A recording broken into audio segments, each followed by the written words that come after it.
தேவன் நமக்கு தரக்கூடிய உதவிகள் எப்படிப்பட்ட ரகத்தை சேர்ந்தது? எப்படி அவர் நமக்கு ஹெல்ப் பண்றார்? எப்படி அவருடைய வல்லமையை நம்ம லைஃப்ல காட்டுறாரு? எப்படி அவருடைய உதவிகளை நமக்கு செய்கிறாரு?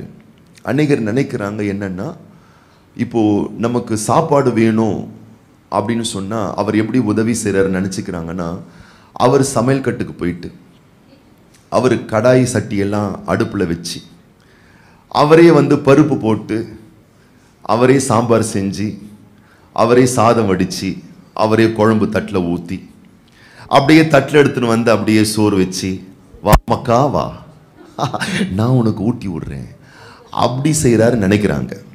பக்கத்தில் பார்த்து சொல்லுங்க, தப்பு பண்ணுறீங்க தங்கச்சி, தப்பு பண்ணுறீங்க. அப்படிலாம் அவர் செய்கிறது இல்லை. எப்படி செய்கிறார் சொல்கிறேன். சாப்பாடு வேணுமா? முதல்ல உடம்புல உனக்கு பலத்தை கொடுக்குறார். சாப்பாடை டைஜஷன் பண்ணக்கூடிய ஜீரண சக்தியை தரார். நாக்கில் ஒரு ருசியை தரார்.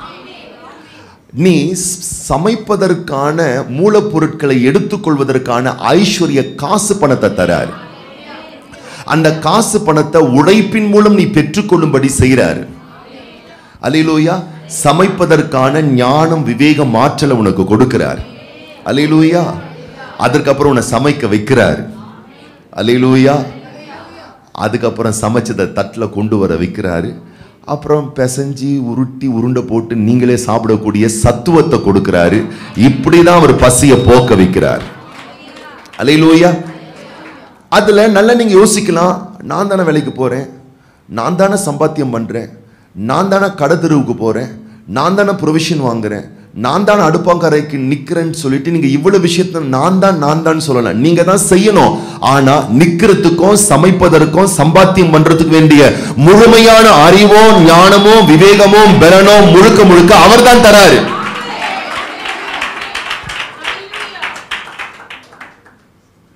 யோசித்து பாருங்க, அது அவர் தான் தரார். அப்ப சொல்லுங்க பார்க்கலாம், அவர் தான் எல்லாம் தராரு, நான் தான் செய்து பெற்றுக்கொள்ள வேணும். அல்லேலூயா. அப்ப இந்த ரகத்துல தான் அவர் செய்யறார். யோவான் சுவிசேஷ புஸ்தகம் 2ஆம் அதிகாரத்துல நமக்கு தெரியும், ஒரு கானாவூர் கல்யாண வீடு. அந்த கல்யாண வீட்டுல ஒரு குறைவு வந்துருச்சு. சொல்லுங்க பார்க்கலாம், குறைவு வருது. லெட்டர் போட்டு வர மாட்டேங்குது. ஆமா, மெயில்லாம் போட மாட்டேங்குது. கப்புன்னு வந்துருது. திடீர்னு வந்தது. திடீர்னு பண தேவைகள் வந்துருது. திடீர்னு பிரச்சனை வந்துருது. திடீர்னு போராட்டம் வந்துருது. திடீர்னு வாழ்க்கையில பல வகையான சங்கடங்கள் வந்துருது, குறைவுகள் வந்துருது. சொல்லுங்க பார்க்கலாம், குறைவுகள் வந்துருது. இப்ப ஆண்டவர் பாருங்க, அந்த குறைவான சூழ்நிலையில் என்ன நடக்குது? மரியாள் என்ன பண்றாங்க? இயேசு கிறிஸ்து கிட்ட வராங்க. குறைவு வந்துருச்சு. என்ன வந்துருச்சு? குறைவு வந்துருச்சு. அப்புறம் அந்தம்மா சொல்றாங்க, வேலைக்காரர்களை அழைச்சி அவர் என்ன சொல்றாரோ அதன்படி செய்யுங்க அப்படின்றார். இப்ப குறைவை நீக்கிறதுக்கு அவர் என்ன பண்றாரு பாருங்க. குறைவை நீக்கிறதுக்கு அவர் என்ன பண்றாரு? 6ஆம் வசனத்திலிருந்து வாசிங்க பார்க்கலாம். யோவான் 2:6 வாசிங்க. யூதர்கள் தங்களை சுத்திகரிக்கும் முறைமையின்படியே ஒவ்வொன்று 2-3 குடம் தண்ணீர் கொள்ளத்தக்க 6 கற்சாடிகள் அங்கே வைத்திருந்தது. இயேசு வேலைக்காரரை நோக்கி, ஜாடிகளிலே தண்ணீர் நிரப்புங்கள் என்றார். நல்லா கவனிங்க. ஏற்கனவே அங்கே திராட்சை ரசம் பரிமாறப்பட்டிருக்கிறது. ஏற்கனவே அந்த திருமண வீட்டில் வந்த அனைவருக்கும் திராட்சை ரசம் கொடுக்கப்பட்டிருக்கிறது. இப்ப என்ன ஆச்சுன்னு கேட்டீங்கன்னா, மேன் பவர் அதிகமாயிருச்சு, ரசம் பவர் கம்மியாயிருச்சு. இப்போ நான் என்னுடைய கணிப்பின்படி எப்படி இருந்தாலும் ஒரு 1000 பேர் அந்த கல்யாணத்துக்கு வந்திருந்தாங்கன்னா கண்டிப்பா அந்த பெண் வீட்டாரோ மாப்பிள்ளை வீட்டாரோ ஆயத்தம் பண்ண அந்த ரசத்தை பொறுத்து எப்படி ஒரு 500-600 பேர் சாப்பிட்டுருப்பாங்க. இப்போ ஒரு 200-300 பேருக்கு தான் ரசம் தேவைப்பட்டிருக்கும். ஒரு நம்முடைய சின்ன ஒரு கணக்கு, சும்மா அப்படி நம்ம ஒரு கணக்கு போடுறோம். கரெக்டு தானுங்களே? அல்லேலூயா. இப்போ கல்யாண வீட்டில் கூட பற்றாம போயிருச்சுன்னா எத்தனை பேருக்கு பத்தாம போகும்? ஒரு 50 பேர், 100 பேர், 200 பேர் அப்படிதான் போகும் இல்லையா? 2000 பேர் வந்திருக்காங்க கல்யாண வீட்டுக்குன்னா 1500 பேருக்கு பத்தாம போயிடுச்சுன்னு சொல்லுவோம் நம்ம. கிடையாது இல்லையா? கொஞ்சம் பேருக்கு தான். அப்ப 2000 பேர் வந்தாங்க, 1500 பேர் சாப்பிட்டாங்க, 500 பேருக்கு சாப்பாடு இல்லை அப்படின்னு கூட நம்ம சொல்லலாம் இல்லைங்களா? அப்ப 1500 பேர் சாப்பிட்டாங்கன்னா அப்ப 1500 பாத்திரம் அங்க இருக்கு. நல்ல கவனிங்க. இப்ப ஆண்டவர் என்ன பண்றாருன்னா, திராட்சை ரசத்தை ஒரு நாளும் சுத்திகரிப்புக்காக வைக்கப்பட்ட ஜாடியில் கொண்டு வர மாட்டார்கள். சுத்திகரிப்பு ஜாடி வேறு, திராட்சை ரசத்தை ஆயத்தம் பண்ணி செய்து கொண்டு வருகிற ஜாடி வேறு. அல்லேலூயா. இப்போ ஏற்கனவே திராட்சை ரசம் சர்வ் பண்ணப்பட்ட ஜாடிகள் அங்க இருந்திருக்கும். ஆனா இயேசு கிறிஸ்து என்ன பண்றாருன்னா, அந்த ஜாடி வேண்டாம், சுத்திகரிப்புக்காக வைக்கப்பட்ட ஜாடியை சூஸ் பண்றாரு. அப்ப நல்லா கவனிக்கணும். நமக்கு ஒரு மிரக்கல் அவர் செய்யணும்னா, அற்புதத்தை செய்யணும்னா, உதவியை செய்யணும்னா, முதல் அவர் டீல் பண்ற ஏரியா சுத்திகரிக்கிற ஏரியா. என்ன ஏரியா? ஏன்னா உங்க லைஃப்ல வரக்கூடிய எல்லா பிரச்சனைக்கும் காரணம் சுத்திகரிப்பு இல்லாததுனால தான். சோத்திரமையா ரோட்ல போய் பார்க்கிறாரு அவரு. அல்லேலூயா. ஆமா, நம்மள திராட்சை ரசத்தை பார்த்துட்டு இருப்போம். அங்க இருக்கிறவங்க எல்லாம் எதை பார்த்துட்டு இருந்திருப்பாங்க யோசிங்களேன். திருமண வீட்டில் உட்காந்துட்டு இருக்கோங்க, ஐயோ ரசம் குறைஞ்சிட்டே போகுது, கொஞ்சம் கூடுதலான நல்லா இருக்குமே. திராட்சை ரச ஜாடிலாம் இருக்கு, திராட்சை ரச ஜாடியை பார்த்துட்டு இருப்பாங்க, திராட்சை ரச பாத்திரத்தை பார்த்துட்டு இருப்பாங்க. ஆனா இயேசு கிறிஸ்து சுத்திகரிக்கிற பாத்திரத்தை பார்த்துட்டு இருக்காரு. நீங்க கூட இன்னைக்கு உங்க லைஃப்ல எப்படி அந்த காசை கொண்டு வரலாம், எப்படி இந்த நிம்மதியை கொண்டு வரலாம், எப்படி தூக்கத்தை கொண்டு வரலாம், எப்படி ஆரோக்கியத்தை கொண்டு வரலாம், எப்படி காரியத்தை நடப்பிக்க பண்ணலான்னு பார்த்துக்கிட்டு இருக்கீங்க. ஆண்டவரோ உன் இதய சுத்திகரிப்பையே பார்த்துக்கிட்டு இருக்காரு, உன் ஆற்றையே பார்த்துட்டு இருக்காரு, உன் மனசையே பார்த்துட்டு இருக்கிறாரு, உன் எண்ணங்களையே பார்த்துட்டு இருக்காரு, உன் சிந்தனையே பார்த்துட்டு இருக்காரு. ஏன்னா கர்த்தருக்கு நல்லா தெரியுது, ரூட்ல போய் கிரியை செய்கிற ஆண்டவர். அல்லேலூயா. உன் வீட்டுல உன்னை கொண்டு வர்றதுக்கு ஆண்டவர் ரூட்ல கிரியை செய்கிற ஆண்டவரா இருக்கிறார். எத்தனை பேர் ஆமென் சொல்றோம்?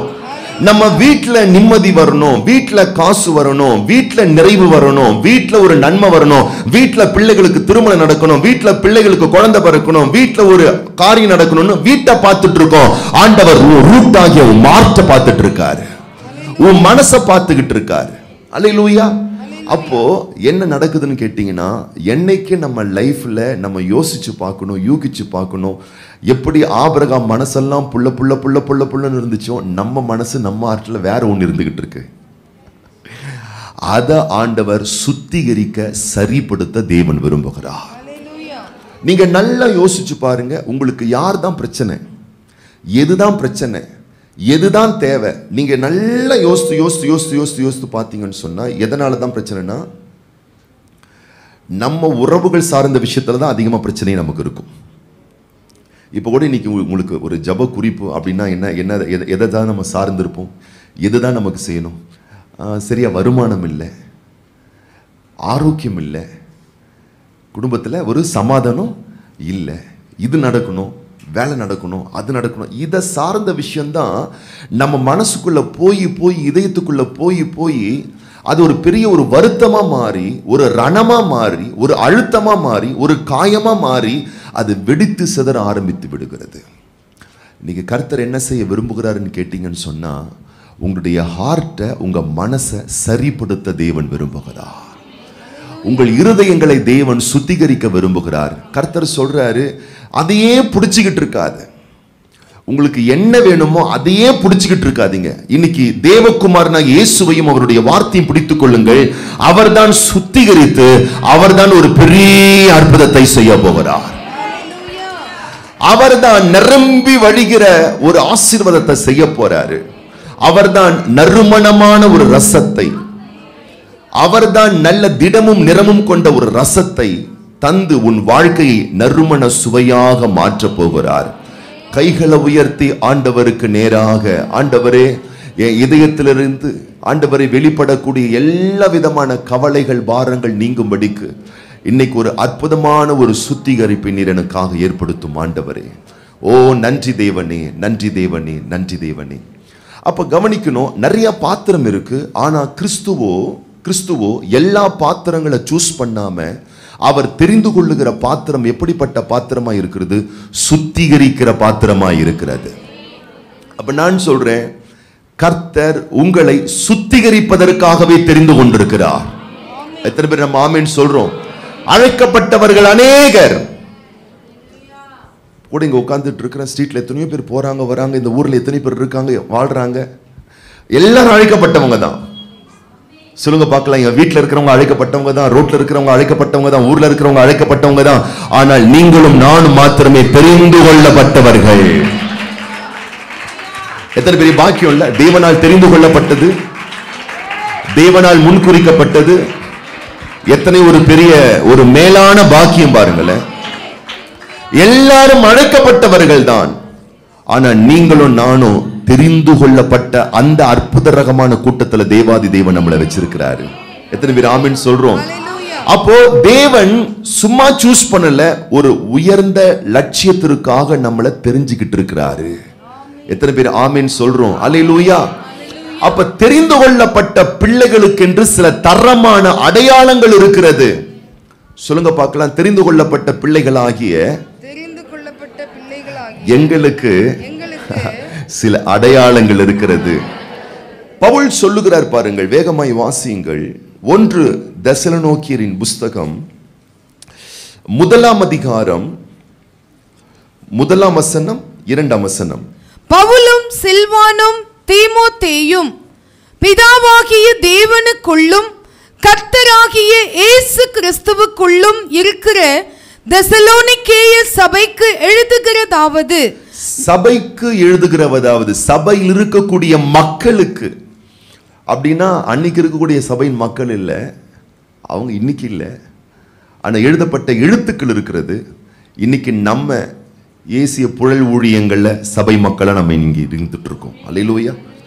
ஆலயத்துல திரளா இருந்துகிட்டு இருக்கோம், ஆன்லைன்ல திரளா கேட்டுட்டு இருக்காங்க. அல்லேலூயா. சொல்லுங்க பார்க்கலாம். சபை மக்களாகி எங்களுக்கு சொல்லப்படுகிற சத்தியங்கள் இது ரோட்ல போறவங்களுக்கு கிடையாது, அழைக்கப்பட்டவர்களுக்கு இது கிடையாது, இது தெரிந்து கொள்ளப்பட்டவர்களுக்கு. அப்ப உங்க லைஃப் வேற, அவங்க லைஃப் வேற. இதை நீங்க புரிஞ்சுக்கணும். பாருங்களேன், பக்கத்து வீட்டுக்காரனோட உங்களை ஒப்பிட்டு பார்க்க கூடாது. கம்பெனில வேலை செய்யறவங்களோட நீங்க உங்களை ஒப்பிட்டு பார்க்க கூடாது. ஸ்ட்ரீட்ல இருக்கிறவங்களோட நீங்க உங்களை ஒப்பிட்டு பார்க்க கூடாது. உங்க கூடவே பிறந்திருந்தாலும் அவர்கள் அழைக்கப்பட்டவர்கள் தான். ஆனால் நீங்கள் மாத்திரமே தெரிந்து கொள்ளப்பட்டவர்கள். அவர்கள் எவர்களாக இருந்தாலும் சரி, ரட்சிக்கப்பட்ட நீங்கள் மாத்திரமே தெரிந்து கொள்ளப்பட்ட சபையில் வாழ்கிற அற்புத மக்கள். அப்போ உங்க வாழ்க்கை ரொம்ப வித்தியாசமானது, உங்க வாழ்க்கை ரொம்ப விசேஷமானது. அவங்க வாழ்க்கையை விட ரொம்ப விசேஷமும் மேன்மையுமான ஒன்று. அப்ப அவங்க பாதைகளை நம்ம சூஸ் பண்ணிக்க கூடாது. பாருங்களேன், எத்தனை பேர் ஆமென் சொல்றீங்க?